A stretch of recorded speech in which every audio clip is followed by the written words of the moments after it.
तो उनका उम्र बहुत कम है। बहुत सीनियर जो लीडर है उसको अभी से कोई सुनता नहीं है उसका बात। बहुत सीनियर लीडर उनका ममता दीदी का साथ जो राजनीति करता है वो लीडर को बातों नहीं सुनता, उसका सम्मान भी नहीं करता है। वो सोचता है जो वो बड़ा लीडर है, वो सबको उनका ही बात सुनेगा, वो जो बोलेगा वही करना पड़ेगा। दादा, अब जो परिस्थिति है, आप लोगों ने सिग्नेचर कर दिया है, आप लोग ये कह रहे हैं कि नरेंद्र मोदी जी की विचारधारा से हम प्रभावित हैं, वो हमारे प्रधानमंत्री हैं, उनके साथ। तो क्या आप लोग एनडीए में एक साथ होने की बात कर रहे हैं? किस तरीके से आप लोग एक होंगे? क्या है आप लोगों का अगला? देखिए, पहले तो हम चुना है डेवलपमेंट के लिए। जो हमारा क्षेत्र है उसमें 7 विधानसभा है। लोग हमको चुना है इलाका का डेवलपमेंट लिए। अगर हम डेवलपमेंट चाहेगो, हम जो इलाका का जो आबादी है उसका बारे में सोचता है, तो हमको जो डेवलपमेंट जिधर होता है उसके पास जाना होगा। अभी तो टीएमसी का नई स्टेट गवर्नमेंट भी नहीं है, सेंट्रल गवर्नमेंट भी नहीं है, और जो डेवलपमेंट होना है वो स्टेट गवर्नमेंट सेंट्रल गवर्नमेंट दोनों मिलकर होता है। तो अगर स्टेट गवर्नमेंट सेंट्रल गवर्नमेंट के साथ हम रहे कि सपोर्ट दे, तो इलाका का डेवलपमेंट थोड़ा तो हम करना पाएंगे। इसलिए हम सोचा कि हम एनडी के साथ जुड़ जाएंगे। तो आप लोगों की ज्यादा नंबर है? ज्यादा नंबर हो सकता है। अभी 19 लोग सही किया है, और भी आ सकता है।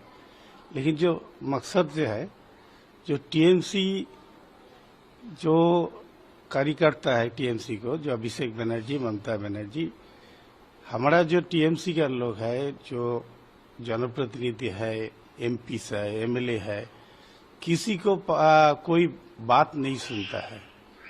ये जो विधानसभा इलेक्शन किया है, अभी कोटा बंगाल से हम हार गया, तो प्रत्याशी चुनने के लिए कोई सांसद को, कोई इलाका लीडर को, सीनियर लीडर को पूछना चाहिए। तो हमारा जो लीडर है टीएमसी का, वो कभी किसी को पास नहीं पूछना। उनका आईपैक है और कैमक स्ट्रीट है, दोनों मिलकर ये प्रत्याशी चुन लिया। क्योंकि सारे प्रत्याशी नया मुख है, 72 नया मुख है। जो 72 पुराना के बाद दिया है वो सारे 72 हार गया है। तो इसलिए जो एमपी के मन में ये सोचना लगा कि अगर हम ये पार्टी में कोई बोलने का लायक नहीं, हमारा बात को सुनने का किसका मन नहीं है, तो हम क्यों रहे उसमें। इसलिए हम निर्णय लिया है कि हम विकास के साथ में, जो नरेंद्र मोदी जो हमारा भारत का प्रधानमंत्री है, हम विकास के साथ में ही रहे। तो कौन बात सुना? दीदी अभिषेक, वो भी घर से निकलने नहीं पाता है। अभी अभिषेक ज्यादा है, उसमें डीम फेंकता है कि कितना सारे लोग जो भी घर से निकलता है उसका घेराव करता है, पब्लिक को नारा, गंदा नारा लगाते हैं। तो इसलिए कौन आवाज उठाएगा? जो हमारा जो टॉप लीडर है उसके सिक्योरिटी नहीं है, तो हमको कोई सिक्योरिटी मिलेगा? नहीं, मतलब मेरा ये कहने का मतलब है, जो इसके पहले भी पश्चिम बंगाल में जिस तरह की हिंसा या तमाम, जब आप लोगों की सरकार थी तब आप लोगों ने ये बात दीदी को नहीं कहा, तब आप लोगों ने नहीं सोचा कि पार्टी छोड़ देना चाहिए, हमें हमारी आवाज नहीं सुनी जा रही है या जनता का हित नहीं हो रहा है?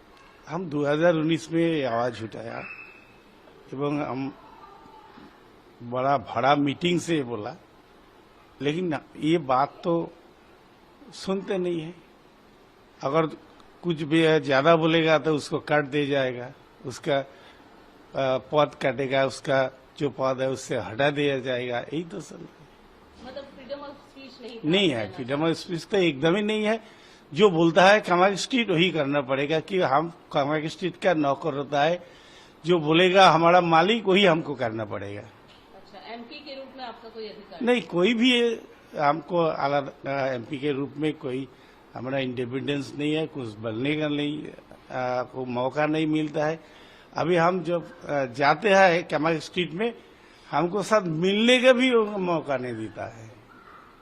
आपकी नारों को नकली कह रहे हैं, ये कह रहे हैं, एक ये भी आ रहा है, कीर्ति आजाद का बयान है, मोजा कि सब बिक गए हैं, सब डरा के ये किया जा रहा है, ये प्रेशराइज किया, आप लोगों को कहीं से प्रेशर मिल रहा है? कोई या आप प्रेशराइज लोग देख रहे हैं, नहीं, ऐसा कोई कुछ है? कोई ये जो एमपीस है कि कोई बिकने वाला आदमी नहीं है, कोई प्रेशराइज नहीं है। हम खुद जानबूझकर, क्योंकि हमारा जो मकसद है, हम किस लिए चुना है? डेवलपमेंट के लिए। अगर हमारा क्षेत्र में कोई डेवलपमेंट नहीं होगा, क्योंकि कम से कम हमको एमपी लाट का जो पैसा है 5 करोड़ हम हर साल मिलता है क्षेत्र के डेवलपमेंट के लिए, वो भी हम काम नहीं कर पा सकते, तो किस लिए हम एमपी? तो इसलिए हम जानबूझकर सब सोच लिया है, क्योंकि हमारा जो स्टेट गवर्नमेंट है, जो सेंट्रल गवर्नमेंट है, दोनों साथ मिलकर हम सहयोग करें तो हमको डेवलपमेंट मिलेगा हमारा क्षेत्र में। लेकिन ये जो एक और आरोप है कि ईडी सीबीआई का डर दिखा के बीजेपी वाले इस तरीके से करते हैं, ये तमाम चीजें, ऐसा कुछ होता है क्या? लगातार किसी को जितना लोग सिग्नेचर किया है, किसी को घर में ईडी सीबीआई नहीं गया, किसी को ईडी सीबीआई का डर नहीं है। ये जानबूझकर इस वो जो सिद्धांत ले लिया है कि हम एनडीए के साथ रहेंगे, एनडीए के सहयोगी रहेंगे और इलाका के डेवलपमेंट के लिए हम काम। नाराजगी क्या मुख्य रूप से ममता दीदी से है या फिर अभिषेक बैनर्जी से है? ये जो सिस्टम है, ये जो टीएमसी का जो सिस्टम है, इस सिस्टम का ऊपर हमको नाराजगी है, क्योंकि पॉलिटिकल पार्टी में स्पीच, फ्रीडम ऑफ स्पीच रहना पड़ेगा और सबका साथ मिलकर आलोचना करना पड़ेगा, वो टीएमसी में नहीं है।